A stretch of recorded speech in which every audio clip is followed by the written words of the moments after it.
Hey everybody, Edo here, and this is Mage Wars Academy. And the good folks at Arcane Wonders sent this my way to review, and I play a lot of games, but honestly, I don't follow sort of hype and what's going on oftentimes. Too busy making my own stuff. And so when I got this, I really didn't know much about it. And I opened it up, right? And you open up this box, and you look inside, and it's got card binders, like actual, card binders. They're not filled. I did this myself afterwards, but I'm sitting there and I'm like, wait a minute. Is this game gonna let you play with a spell book? Like, are you gonna be playing with your cards? No. This is just like some Kickstarter expansion. Then I'm reading the back and looking at it and I'm like, hey, Emily, this game lets you have a spell book in this game. This is so cool. It is so cool. Like, the hubris of the guy or gal who was like, what we're going to do? We're going to make a CCG or, a card game where they're going to have their entire hand in a spell book and every card available to them at all times. And people are like, no, that's impossible. It'd never work. It'd never be fun. And they were like, it's already done. This game is outstanding. It is such an interesting and novel twist, and maybe not so novel, maybe somebody else did it. I've never seen it before. To have your spell book and to be playing a game and be leafing through your spell book is so cool. Nice set collection. The game comes with the two wizards, or two mages, the wizard and the beastmaster. They give you a starting set of cards and then some additional set of cards, all of which are very nicely done, excellent art all around. So here's the thing. I highly recommend it. I mean, this is really worth checking out if you like CCGs and card games and Magic or the Wild CCG or any of the other ones that have been out and come and gone. This felt fresh and novel because of what's happening with this book and the difference between sort of deck drawing and what it's like to have this full experience. Now the game mechanics, the game as it goes, I mean, it's fine. To me, this is now sort of pretty standard. It's like excellent execution of a CCG, right? And I mean that in both the positive way and sort of in the empty way. Art's great. They've got all the standard abilities. They've got good icons. It doesn't feel inspired to me, but it works and it's fine. And there's piercing and double strike and this and that and pests and all. It's all there. It doesn't capture you like a Magic does. It doesn't have the card to card relationship that I like seeing, but it does the trick. And in the game, you're as it's head to head, and you have your wizard, or the wizard. They all have, each character has their own starting stats and how much life you have, and you get mana every turn, and you use magic mana to cast your spells and book. It's all standard fare. It's all really well done. So to me, the much more interesting thing is this idea of the spell book and how it works. And I sat there. So the reason it works is because in a standard CCG like Magic, you're going to have you have your deck and you construct your deck, but the chance, that random feel in the game comes from the draw, comes from not knowing what you're going to get. Without that, and so everything else is perfect information though. In Magic, you don't roll dice, right? You just have the creature has an attack and a defense, and you fight it out, and you try to outplay the other person, and a lot of what happens is how you manage the situations of the moment with your hand and draw, right? The way this game handles it, because you have all your cards available, I mean, you're just playing all your cards out of your spell book. They have to introduce dice, right? Otherwise, it'd just be this, whoever has the better cards or the better deck or whatever. Or just better strategy, or you add the chance through the dice, and it totally works. And if you walk away from this review with this is anything but a super fun, nice, small game that you're going to remember and play again and again, I've misled you.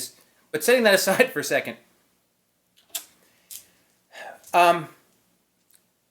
With dice, I'm always rolling, and you're rolling dice all the time, creature to creature combat, player to player combat, everything. You're rolling dice, and it works in a miniatures game, right? But in a card game, you have a little bit of a different expectation. The problem with dice is that the odds are always the same. I mean, you might have more dice or fewer dice or armor or whatever, but this is a D6, and it's got sides that are blank. It's got sides with numbers, and they, by only having 1, 2 on this, they're collapsing the range of it's not it's a D6, but it doesn't have 1 through 6 on it, right?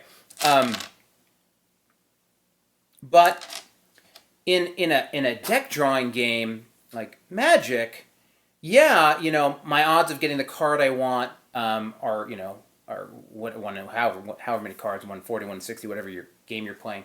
But as you play the game, if you're trying if you're looking for something, as you play the game, the likelihood of it actually being drawn into your hand is increasing as you play because you're taking cards out of the mix, right? So every time I roll, I'm always rolling with the same odds, but every time I draw, the chances that I get what I'm looking for goes up. It's not an exact, they're different features, but the resulting sense of it is, as a player, it's, with deck drawing, you're gonna, you'll have empty hands, you have bad draws, you run into all these frustrating situations, but it's a different type of frustration than like feeling like you have in control and then just rolling poorly 3 times in a row.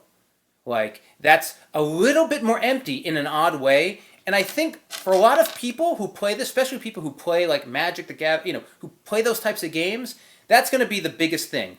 You have all these decisions up front, but you've got that rolling aspect to it. And I think for some people it'll be a challenge. Other people will love it, right? You do have that, it's great if you're behind and somebody rolls poorly and you roll great. The other thing that comes out of so then one of the other challenges is a little hard to pick up in some ways compared to Magic, or at least playing like an early version of Magic, not with all the new, a simplified game, in that you start out with a massive amount of choices. It's a little, you're sitting here and you can, most things sort of fit in your starting mana. There's a couple, if you, with this guy, he's got 3 plus 3 sort of standard starting mana plus 7 each round. So your first round is 10. You can cast almost all your spells. There's only a handful of spells that are more than 10 mana. And so you're thinking, you're like going back and forth and thinking, and I think it can be overwhelming for new players. Magic, you got the cards, you got to deal with them or you can't do anything. Much more frustrating. In this game, you basically can do everything each turn, but it definitely has a different feel to it, and I think can be a lot to overcome.